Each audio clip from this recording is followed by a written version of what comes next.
Let's straight away start with the symposium entitled Innovations in PCI.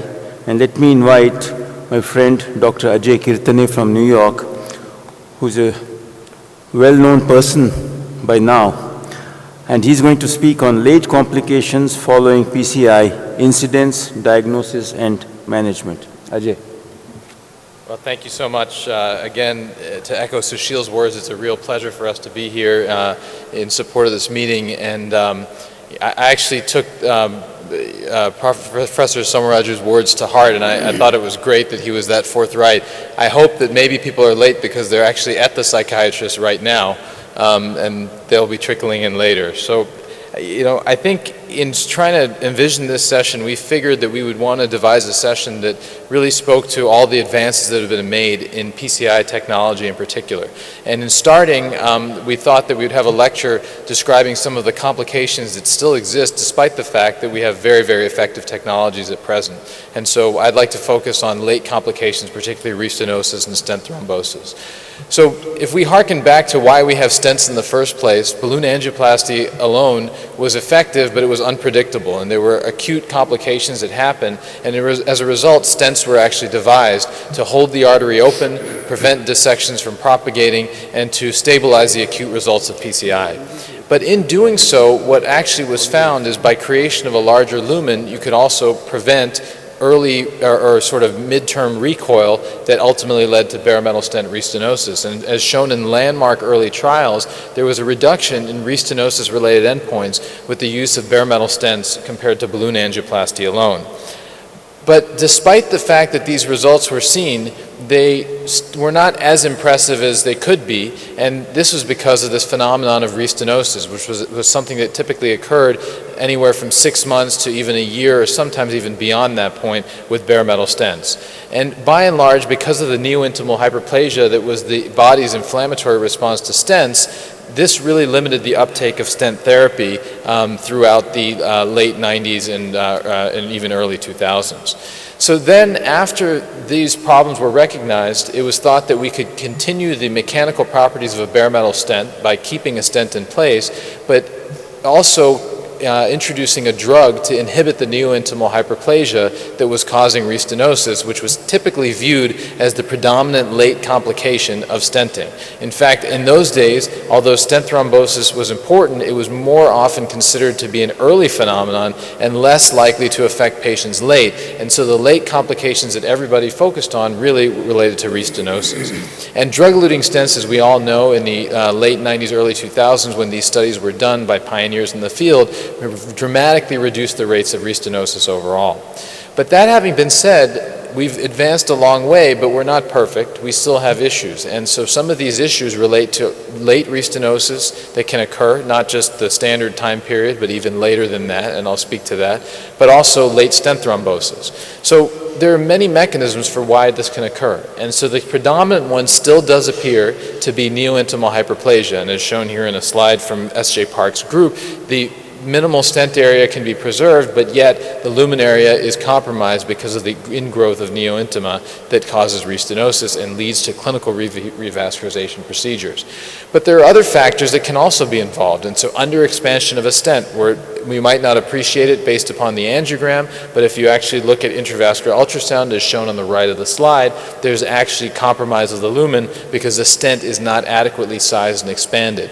And in fact, in our IVUS course yesterday, we mentioned the fact that particularly in the Southeast Asian population, the patients that you all see, this can be a major issue relating to stent undersizing because there's so much often diffuse disease and potentially the thought of negative remodeling that physicians are often reluctant to adequately size stents, and as a result, we may not optimize outcomes for our patients.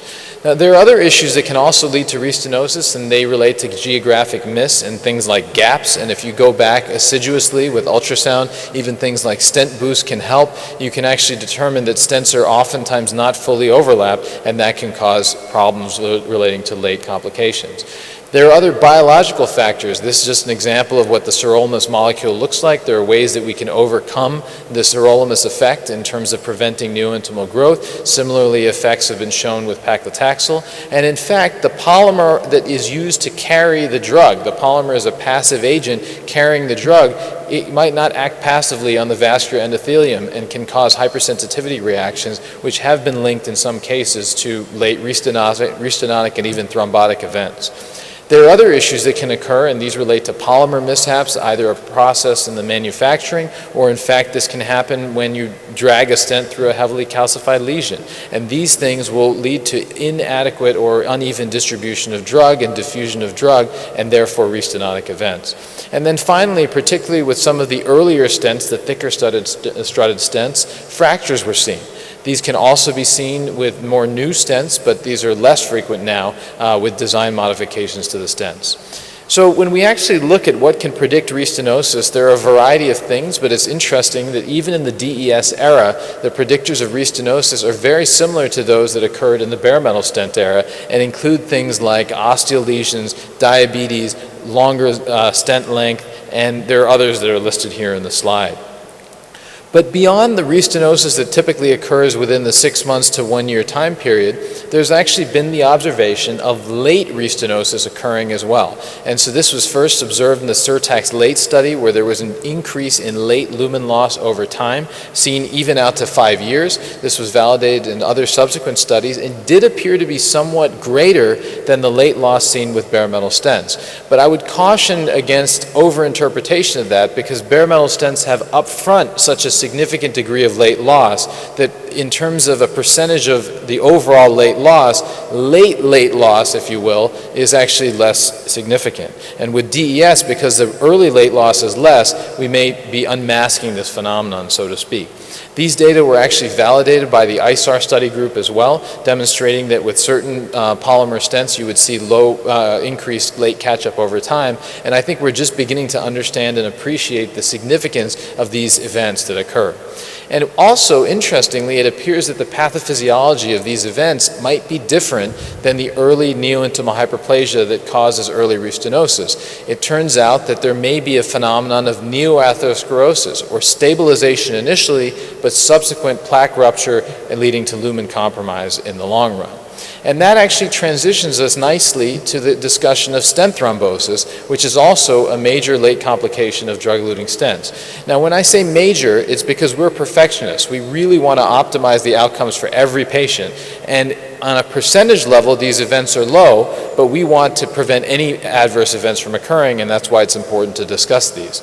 So if you look briefly at the Dutch stent thrombosis registry, unlike bare metal stents, where the vast majority of thromboses were seen within not just the first 30 days, but in fact the first 2 weeks, in this Dutch stent thrombosis registry, up to a third of thrombotic events can occur beyond 30 days and are determined to be late stent thrombosis events. The mechanisms behind these events are different. The early subacute events still appear to be related to either technical issues, leaving edge dissection, stent underexpansion, perhaps even things like clopidogrel resistance or non-adherence to those medications. But late and very late stent thrombosis appear to have different mechanisms, and it's important to recognize that.